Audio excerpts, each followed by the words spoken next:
A Tree Grows in Brooklyn, Chapter 41. Laurie was a good baby. She slept contentedly most of the time. When she was awake, she put in her time lying quietly and trying to focus her berry brown eyes on her infinitesimal fist. Katie nursed the baby, not only because it was the instinctive thing to do, but because there was no money for fresh milk. Since the baby couldn't be left alone, Katie started her work at 5 in the morning, doing the other two houses first. She worked until nearly 9 when Francie and Neely left for school. Then she cleaned her own house, leaving the door of her flat ajar in case Laurie cried. Katie went to bed immediately after supper each night, and Francie saw so little of her mother that it almost seemed as if Mama had gone away. McGarity didn't fire them after the baby's birth as he planned.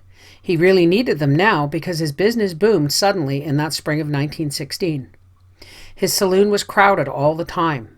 Great changes were taking place in the country, and his customers, like Americans everywhere, had to get together to talk things over. The corner saloon was their only gathering place, the poor man's club. Francie, working in the flat above the saloon, heard their raised voices through the thin floorboards. Often she paused in her work and listened.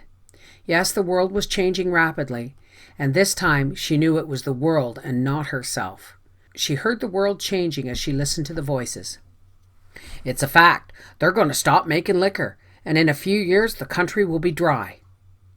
A man that works hard has a right to his beer.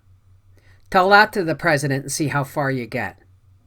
This is a people's country. If we don't want it dry, it won't be dry. Sure, it's a people's country, but they're going to push prohibition down your throat. By Jesus, I'll make my own wine then. My old man used to make it in the old country. You take a bushel of grapes. Go on, they'll never give the women the vote. Don't lay any bets on it. If that comes, my wife votes like I do. Otherwise, I'll break her neck. My old woman wouldn't go to the polls and mix with a bunch of bums and rummies. A woman president, that might be. They'll never let a woman run the government. There's one running it now. Like hell. Wilson can't turn around and go to the bathroom unless he asks Mrs. Wilson if it's okay by her. Wilson's an old woman himself. He's keeping us out of the war. That college professor. What we need in the White House is a sound politician and not a school teacher. Automobiles. Soon the horse will be a thing of the past. That feller out in Detroit's making cars so cheap that soon every working man can have one. A laborer driving his own car. You should live so long. Airplanes? Just a crazy fad. Won't last long. The moving pictures is here to stay. These theaters is closing one by one in Brooklyn. Take me. I'd rather see this here Charlie Chaplin any day than this corset Peyton that the wife goes for. Wireless. Greatest thing ever invented. Words come through the air, mind you, without wires. You need a kind of machine to catch it and earphones to listen in. They call it the twilight sleep, and a woman don't feel a thing when the kid comes out. So when this friend tells my wife, she says that it's about time they invented something like that. What are you talking about? Gaslight's out of date. They're putting electricity even in the cheapest tenements. Don't know what's got into the youngsters nowadays. They're all dance crazy. Dance, dance, dance. So I changed my name from Schultz to Scott.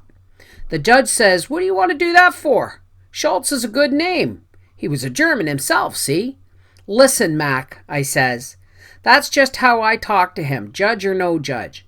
I'm through with the old country, I says. After what they done to them Belgian babies, I say, I want no part of Germany. I'm an American now, I says, and I want an American name. And we're heading straight for war. Man, I can see it coming. All we got to do is elect Wilson again this fall. He'll keep us out of the war.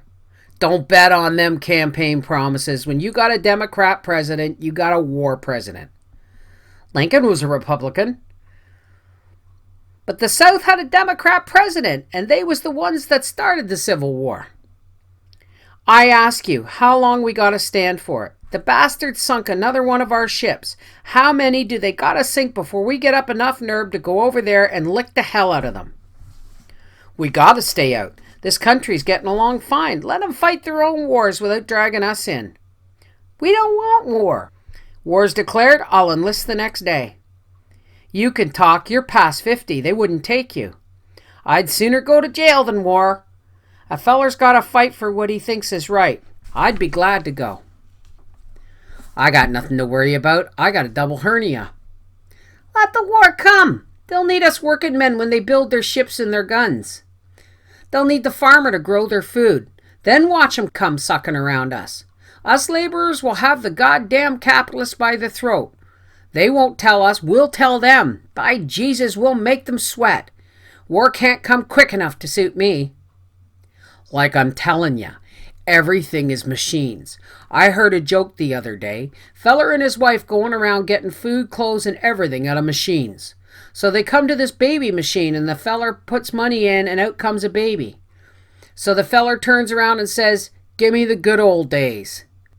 The good old days, yeah, I guess they're gone forever. Fill 'em up again, Jim. And Francie, pausing in her sweeping to listen, tried to put everything together and tried to understand a world spinning in confusion.